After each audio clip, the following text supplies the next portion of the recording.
In the last lecture, we looked at the properties of a positive semi definite matrix. So, we will now use all these ideas as we mentioned at the end of the last lecture. We should now use all the ideas that we have developed so far in this course to analyze a general given matrix. So, recall the properties of a positive semi definite matrix. 1. All eigenvalues are real, and this comes from the fact that a positive semi definite matrix is always Hermitian. The second point is that all eigenvalues are greater than or equal to 0. And this says that if nu A is the nullity of A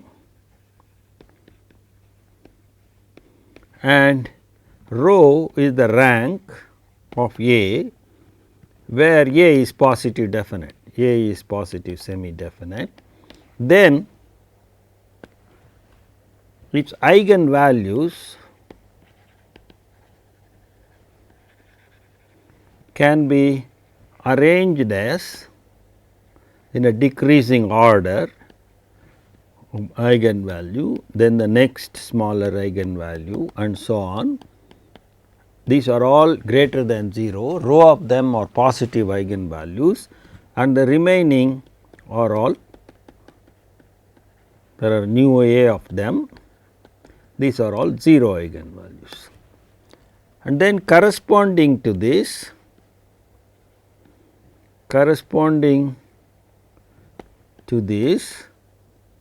we have orthonormal eigenvectors. We have V 1, V 2, V rho corresponding to the eigenvalues lambda 1, lambda 2, lambda rho, the positive eigenvalues.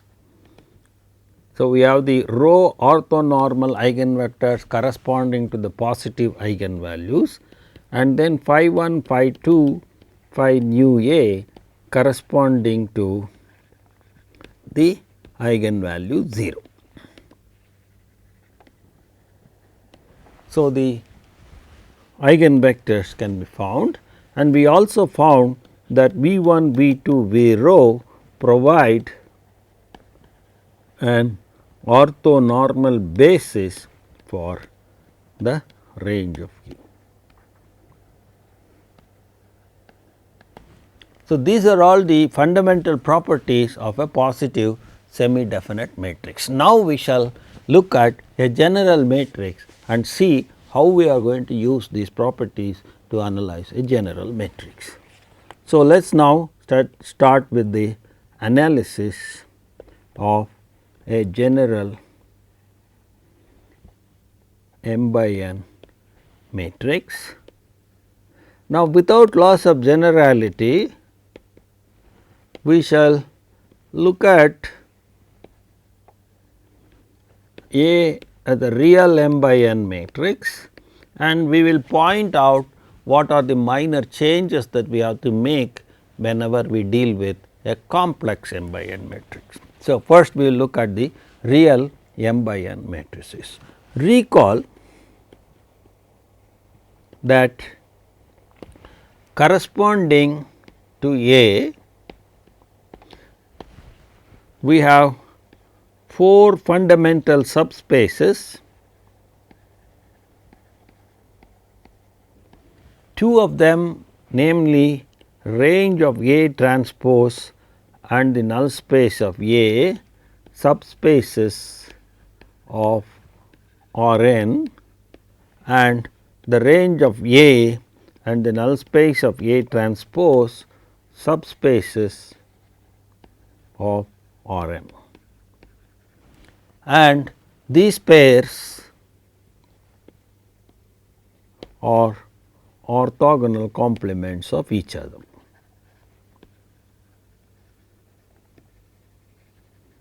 Orthogonal complements of each other. What this means is, we have the space R n, A maps vectors n component vectors to m component vectors, and A transpose takes m component vectors to n component vectors, and this space is, in this space we have these two orthogonal complements. This is the range of A transpose, this is the null space of A. On this side we have the two orthogonal complements, the range of A and the null space of A. The fundamental problem is choosing suitable basis for this. Notice that the dimension of this is the dimension of the null space of dimension of the range of A transpose, which is the rank of A transpose, which is the same as the rank. We will denote the rank of the matrix by rho. Similarly, the dimension here is the nullity, here the dimension is again the rank, here the dimension is the dimension nullity of A transpose. So, these are all the dimensions of these 4 spaces. The 2 spaces, the range A transpose and the range A, have the same dimension, namely the rank of the matrix. Null space of A dimension nu A, the null space of A transpose is the nullity of nu A transpose. So, the basic problem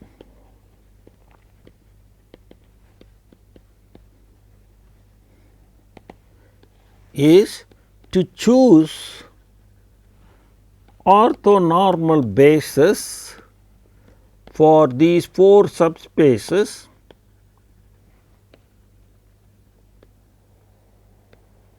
in a suitable manner, which makes the analysis of the matrix A easy. We shall see the meanings of the word suitable, easy, etc., as we go along. This is the fundamental problem. The fundamental problem is to choose the subspaces, these 4 fundamental subspaces, we have got them. So, we have split the 2 vector spaces R n and R m into 2 parts each. Now, in each part we are going to do the sampling, namely get the basis. When we get the basis, we want it always to be orthonormal. So, the computations become easy, and we want to choose these bases in such a way that it makes our computations and analysis easy. So, it is for this purpose of choosing the suitable basis of suitable basis choosing, we use the ideas of positive semi definite matrices. How do we do this?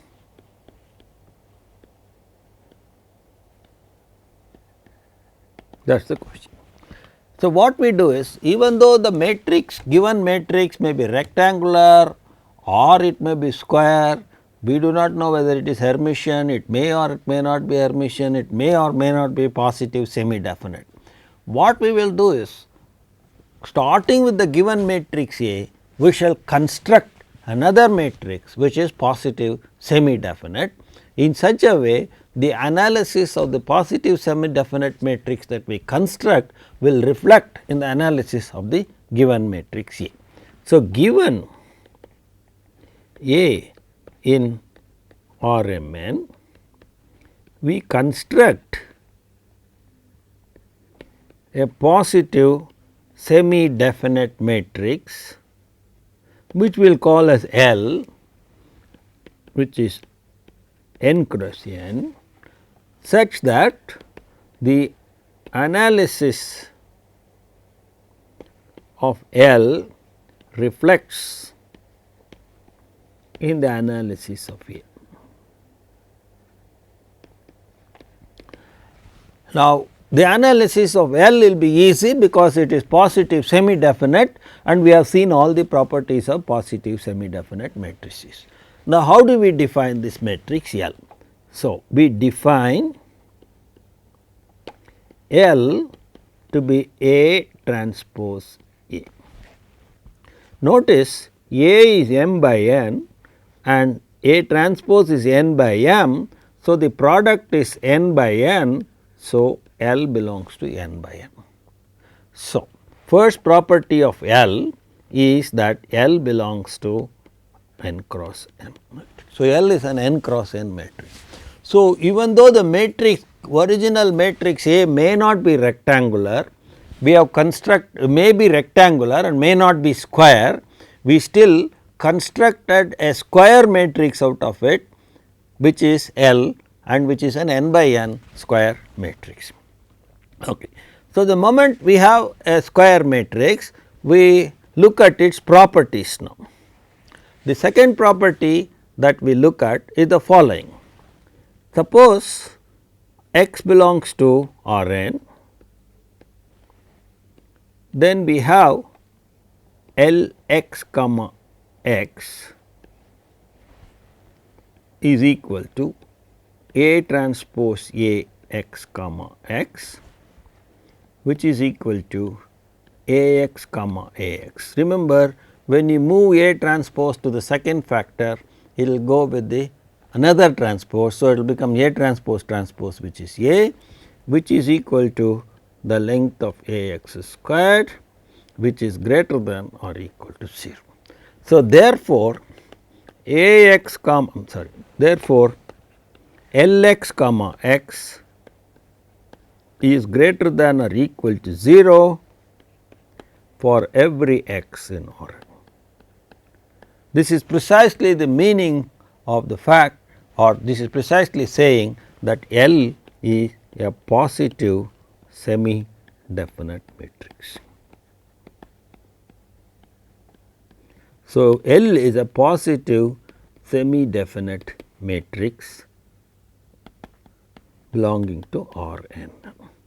So, given an m by n matrix, we can always construct a positive semi definite matrix, which is n by m. Analogously,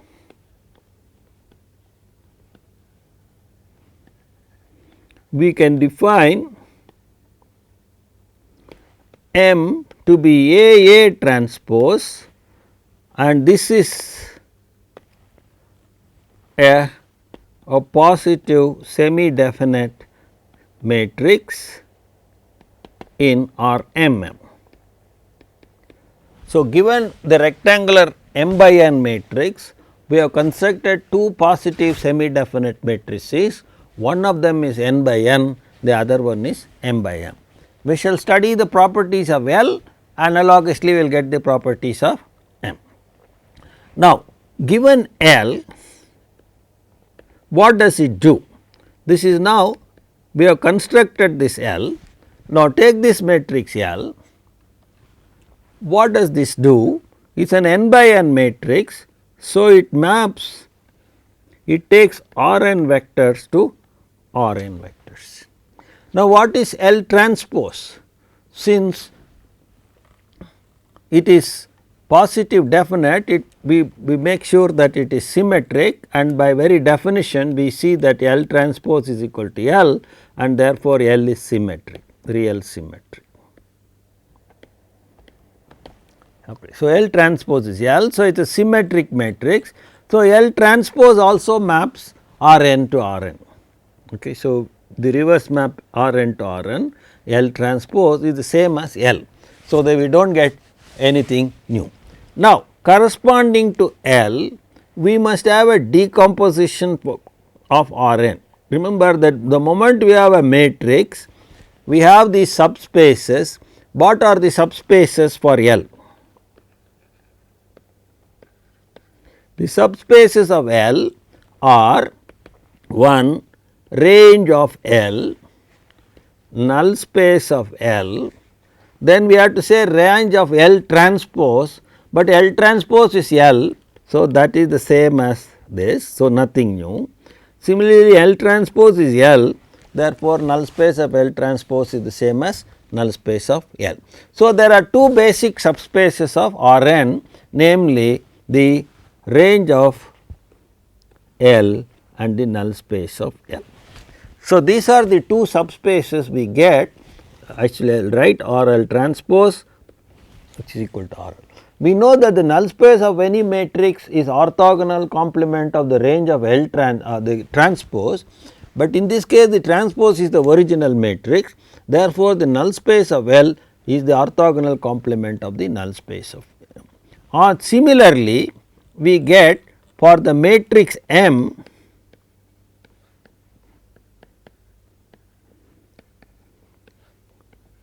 on this side the decomposition, because it is an m by n matrix, it decomposes R m by R m, both the space sides are the same, it is the range of M transpose which is the same as M everything, and this is the null space of M transpose which is the same as null space of M.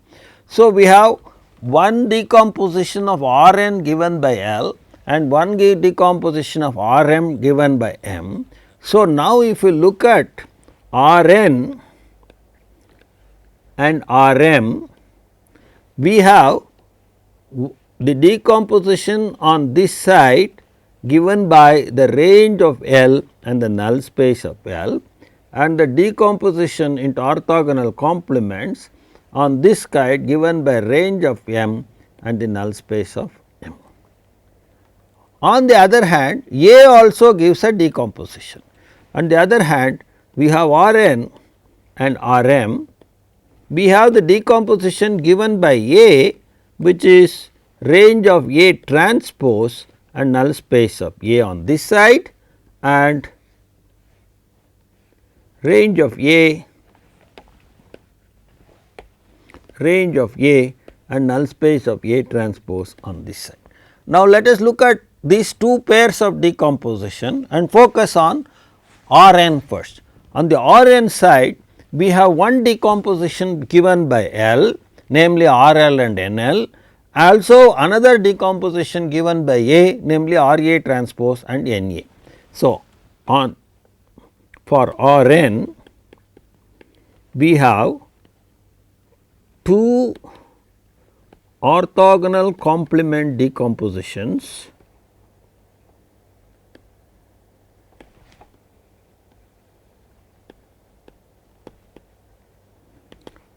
one of them is the range of L and N L, the null space of L given by L, and the other is the range of A transpose and the null space of A given by A. So, we have these two decompositions of the same space, one arising out of the matrix L and the other arising out of the matrix A. But the matrix L is connected with the matrix A because it is defined from the matrix A. Starting from the matrix A, we defined L as A transpose A. So, we expect there must be some connection between these two decompositions. So, is there any connection between these two decompositions? We shall now investigate this question. So, to do this, to look at this, we shall first look at some properties of the null space of L and the range of L and the range of L. So, we shall now look at the null space and the range of L. So, first the null space of L. Suppose we have a vector x which is the null space of L. Remember, L is a n by n matrix. So, the null space of L is a part of R n. So, x is in R n. So, x belongs to R n and x belongs to null space of L implies L x, since x is n by n, x is n by 1, L is n by n, L x also belongs to R n, and since it is in the null space, it must be the 0 vector of that space. So, Lx is equal to theta n. If Lx is equal to theta n, that says Lx comma x, the inner product of Lx with x is the same as the inner product of theta n with x, which is 0. So, that says A transpose A x comma x is 0, because L is defined to be A transpose A. Now, in an inner product, if you move the A's from one side to the other side, it gets added up with a transpose. So, if you move it to the second factor, it becomes A transpose transpose, that is, it becomes Ax is equal to 0. That says the length of Ax squared is 0. Now, note that A is an m by n matrix, x is an n by 1 vector. So, Ax is a vector in Rm, its length is 0, and therefore, Ax must be the 0 vector of the Rm space, which means x is in the null space of A. So, what we have seen is that whenever you have a vector in the null space of L, it must also be in the null space of A. So, therefore, null space of L is contained in null space of A. So, we have started first looking at some connection between these two pieces, the null spaces of L and A and the range of L and A transpose. So, this is the first property, let us call it as 1. On the other hand,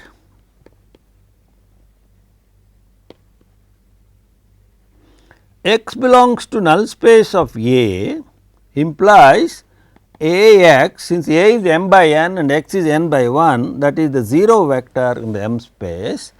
Now, if I multiply both sides by A transpose, I get A transpose theta m, which is A is transpose is n by m, this is m by 1. So, it will be the 0 vector of the n space.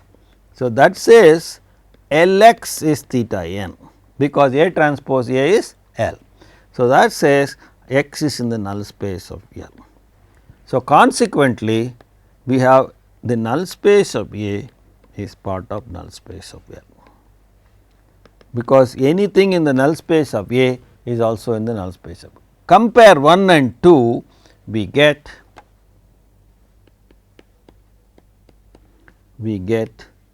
null space of L is the same as the null space of A. So, now if you look at this picture, the two decompositions on the Rn side, this and this are the same. If these two are the same, their corresponding orthogonal complements must be the same. So, basically these two decompositions collapse into the same decomposition. So, we shall now put this together. So, we have the null space of L is equal to null space of A. Consequently, we have the range of A, range of L is the same as range of L transpose, but for any matrix the range of the transpose is the orthogonal complement of the null space, but the null space of L transpose is the same as null space of L perpendicular, because L is symmetric, real symmetric, L transpose is equal to L. This is what we have used here, this is what we use here, because L transpose is equal to L and because L transpose is equal to L. Now, NL perp is the same as NA perp, because we have just seen that NL is the same as NA, but NA perp is the range of A transpose perp. So, therefore, hence we get range of L is the same as range of A transpose perp. So, hence the decomposition of Rn into orthogonal complements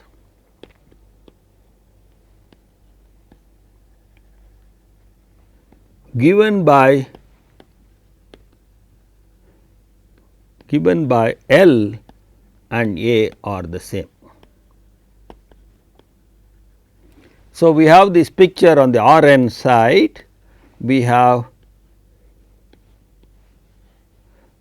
it null space of A, it is the same as null space of L, and we have the range of A transpose, which is the same as the range of L. Consequently, we get dimension of N L is the same as dimension of N A, but the dimension of N L is the nullity of L and the dimension of N A is the nullity of A. So, nullity of L is the same as nullity of A.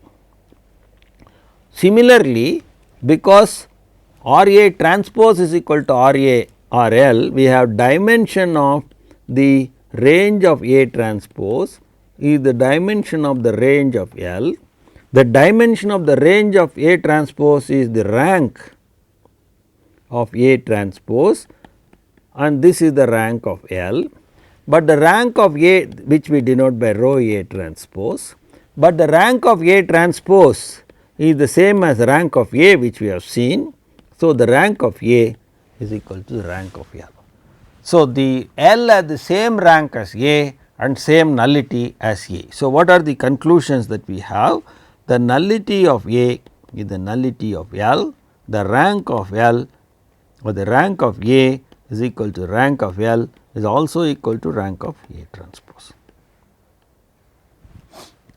So, these are the properties that the fact that the decomposition given by the A and the given by L of R n is the same.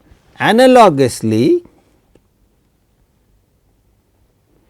on the decomposition of R m, we have on the R m side we have the null space, the range of A, which will be the same as range of M now. Remember, M is A transpose and the null space of A transpose will be the same as null space of M. So, putting all these pictures together, we have R n or M, the two spaces, A goes this side, A transpose goes this side, and on the R n side we have the decomposition range of A transpose, which is the same as range of L, null space of A transpose, which is the same as null space of A, which is the same as null space of L. On this side we have the range of A, which is the same as range of M, and null space of A transpose, which is the same as null space of M.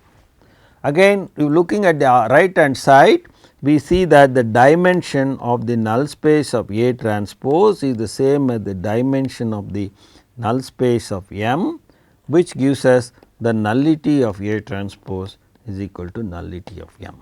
Similarly, if you look at the decomposition of the R m, we get dimension of range of A is the same as dimension of range of M.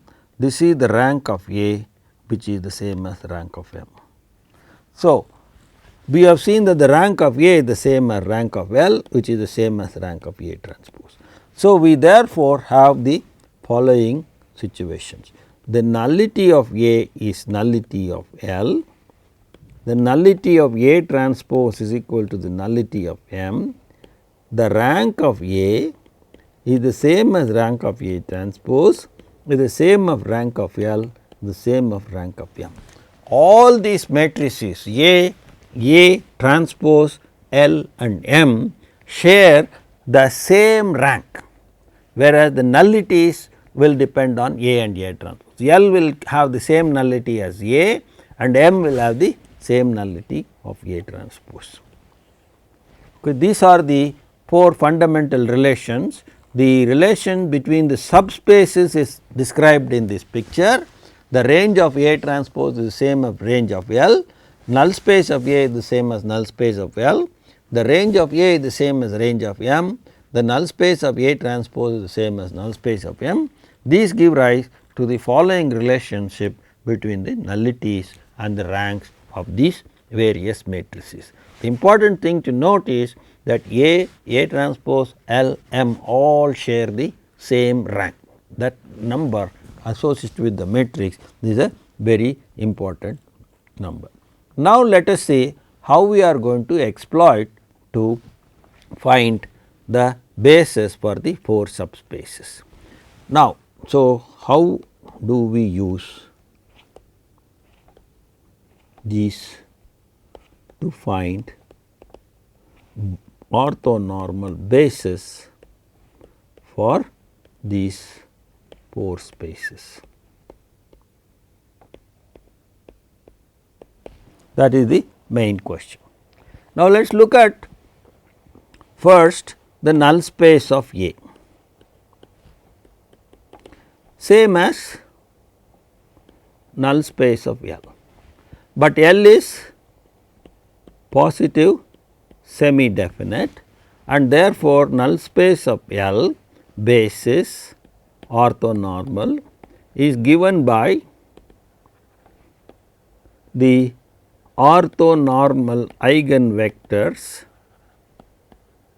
Let us call them phi 1, phi 2, the nullity is nu A is the same as nu L. So, instead of writing nu L, we will write nu A, note nu A equal to nu L. Orthonormal eigenvectors corresponding to eigenvalue 0. Recall that we have seen that the null space basis for a positive semi definite matrix corresponds to the eigenvectors of 0. So, we can find the orthonormal basis for N A through the positive semi definite matrix L, and from its eigenvectors corresponding to the eigenvalue 0, we can find the orthonormal basis for the null space of A. So, we have finished 1/4 of our job, namely finding the orthonormal basis for N A we are able to get. Similarly, we look at N A transpose, orthonormal basis corresponds to the orthonormal eigenvectors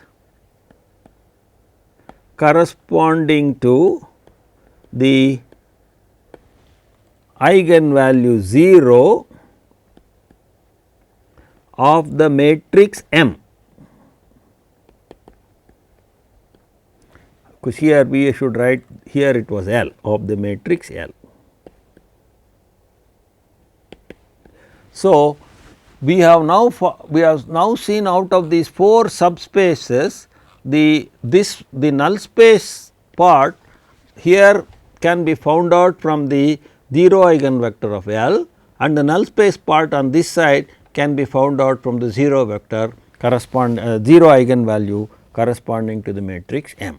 So, let us denote this basis by psi 1, psi 2, and it will have nu A transpose vectors, because nu A transpose is equal to nu M. So, now we have this picture, again let us keep on writing this picture until we complete this whole thing with a basis. We have R n, we have R m, we have A going this way, A transpose going this way, and this is the null space of A, which is the same as null space of L. Now, we have found a basis for this, and then this is the null space of A transpose, which is the same as null space of M. We have found a basis for this.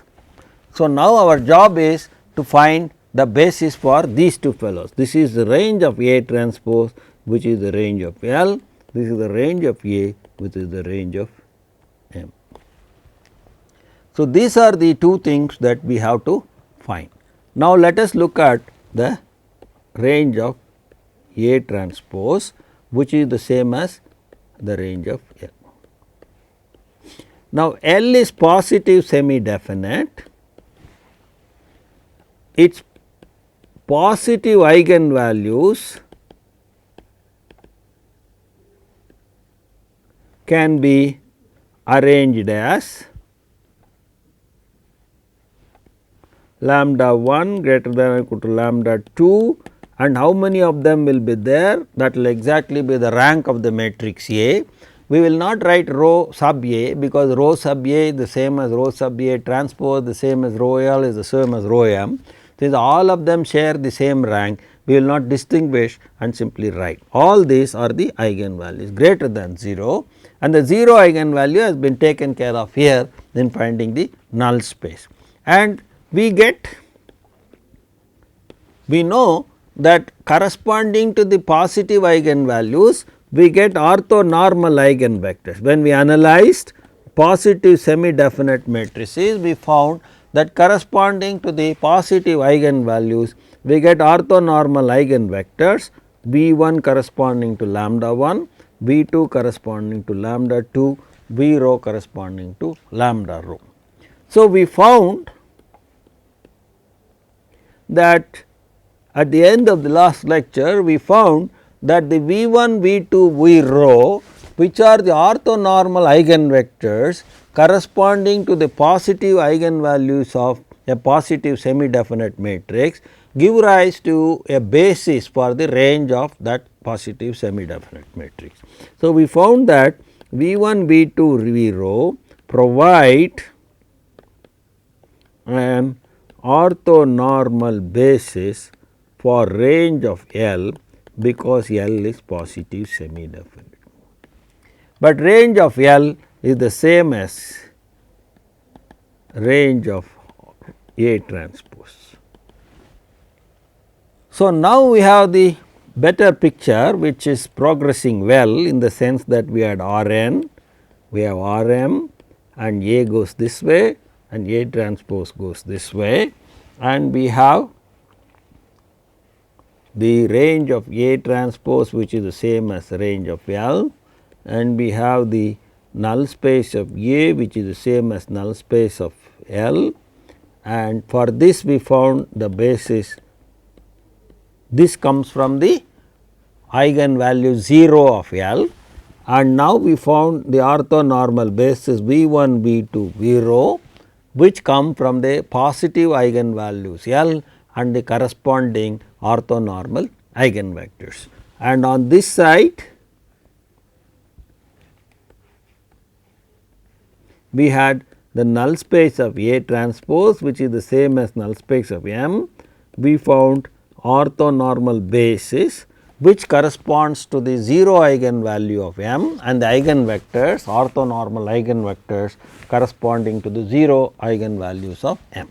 Now, the only thing that remains is finding an orthonormal basis for the range of A or the range of M. Now, we will show a clever method of choosing this, in order that this is where the cleverness of choosing the basis comes. We will choose the basis for the range of A in such a way that from then on our analysis becomes easy. Now, how do we choose this basis? So, we have now the last part is to choose an orthonormal basis for range of A, which is the same as range of M. Once we choose that, we have the 4 subspaces, 4 orthogonal subspaces, 2 on one side and 2 on the other side. We have the orthonormal basis for them, and then we shall analyze everything in terms of these orthonormal basis. Okay. Now, we have V 1, V 2, V rho orthonormal basis for range of A transpose, which is the same as range of L, and these are orthonormal eigenvectors corresponding to the positive eigenvalues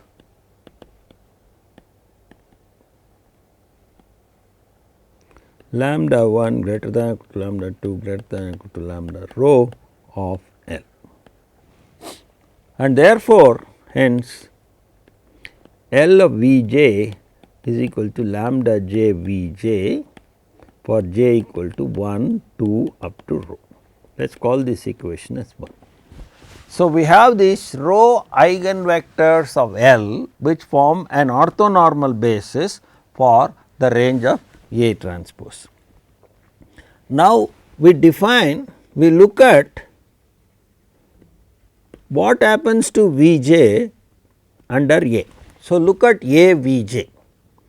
Now, V j is in R n, so it is n by 1, A is m by n, so that belongs to R m. So, certainly this is a vector in R m. Secondly, it is of the form A of something, so it belongs to the range of A. So, A V j are all in range of A, j equal to 1, 2 rho. Any vector of the form A of some vector must be in the range of A. So, these vectors are A V j. So, if we define W j equal to A V j, j equal to 1, 2 rho, then W j all belong to range of A. So, we have captured some vectors in the range of A, row of them are there. If we are lucky, they will themselves form a basis for the range of A, and if you are very lucky, they may even form an orthonormal basis for the range of A. Now, let us see whether they do this. Now, will W j form a basis for range of A? Will W j form an orthonormal basis for range of A? If so, our search for the basis for the range of A is over. So, let us look at W j. So, we look at this W j.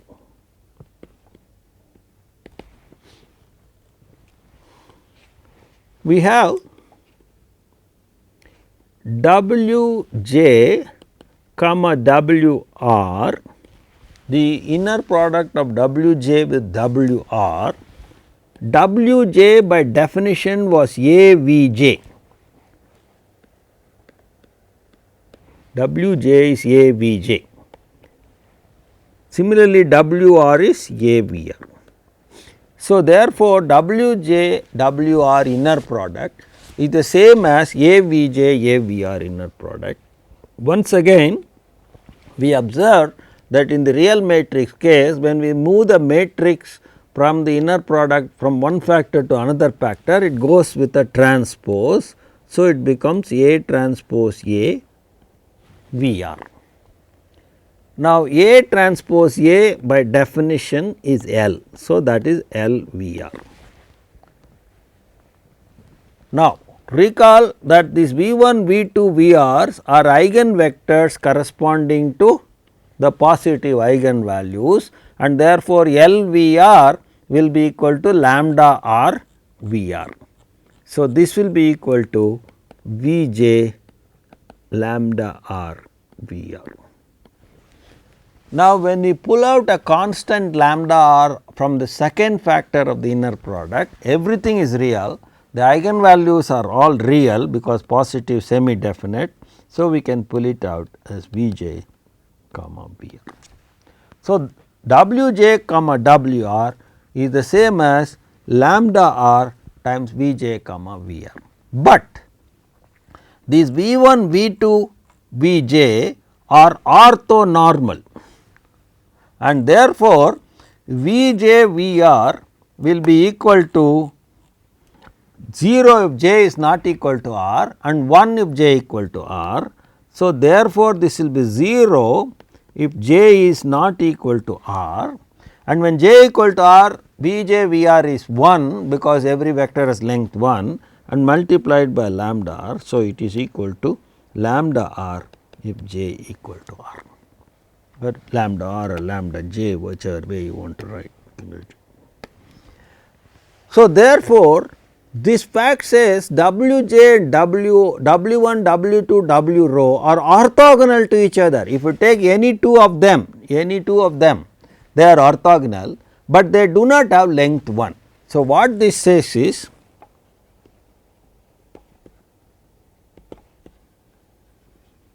is that W 1, W 2, W rho are orthogonal to each other, and the length of each one of them is equal to squared is lambda j, because W j is lambda j in our calculation. Put r equal to j, you get W j and that is equal to lambda j. So, length of W j squared is lambda j.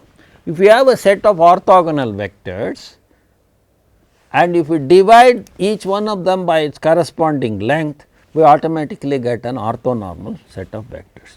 So, now we define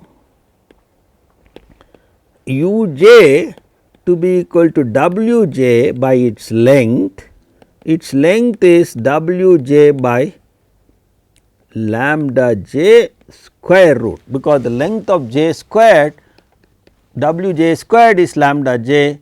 So, the length of W j is square root of lambda j. Now, recall that these lambdas are the positive eigenvalue that we are talking about, and therefore, there is no problem about taking the square root of positive quantities. Now, the question is which square root we take. As a convention, we take the non-negative or the positive square root. So, where we take positive square root of lambda. We have to take the positive square root because we want it to be the length of W j. So, now we denote by S j square root of lambda j, and these are called the singular values of A. The S 1, S 2, S rho are called the singular values of A. So, now what do we have? We have u j, therefore, is W j by S j. Then u 1, u 2, u rho are orthonormal vectors in range of A, but range of A has dimension rho. So, if you have a rho dimensional space and you have rho orthonormal vectors, that means they form an orthonormal basis,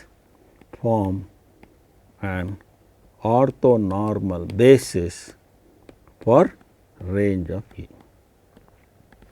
So, we also got an orthonormal basis for range of A. Note, we have u j is equal to W j by S j, but W j by definition was A V j, and therefore, we get A V j is equal to S j u j for j equal to 1, 2 rho. On the other hand, we have u j belongs to R m, therefore, we can take A transpose u j. A transpose u j is the same as A transpose A V j by S j, because u j is A V j by S j. Now, A transpose A is L V j, A transpose A is L. So, A transpose A V j is L V j, but V j is an eigenvector corresponding to the eigenvalue. So, it is lambda V j by S j, but S j is square root of lambda j. So, it is just square root of lambda j V j, because S j is equal to square root of lambda j, but that is the same as S j V j. So, therefore, we have A transpose u j is S j V j. So, what is the structure now? So, we have this R n, we have the m dimensional space, A is a mapping from R n to R m, A transpose takes R m vectors to R n, we have the subspaces here, range of A transpose which is the same as range of L, null space of A which is the same as null space of L. We have the orthonormal basis V 1, V 2, V 0, we have the orthonormal basis phi 1, phi 2, phi nu n. And then we have on this side the range of A which is same as range of M, null space of A transpose which is the same as null space of M. We have the orthonormal basis u 1, u 2, u rho and psi 1, psi 2, psi nu A transpose. And the fundamental relation is that A V j is S j u j and A transpose u j is S j V j. What this means is that the basis vector V 1 here, the basis vector V 1 on this side goes to the same direction as the basis vector u 1 with a scaling factor S 1, because A V j has the scaling factor S j. So, V 1 goes to the u 1 direction with a scaling factor S j, V 2 goes to the u 2 direction with a scaling factor S 2 and V rho goes to the u rho direction with the scaling factor S rho. So, basis directions are matched to basis directions, except that there is a certain dilation taking place in each one of these basis directions. So, V j is put to the u j direction with a scaling S j, V 1 is put to the u 1 direction with a scaling S 1, V 2 is put to the u 2 direction with the scaling S 2 and so on. So, this is for j equal to 1, 2 up to rho. This connection between these.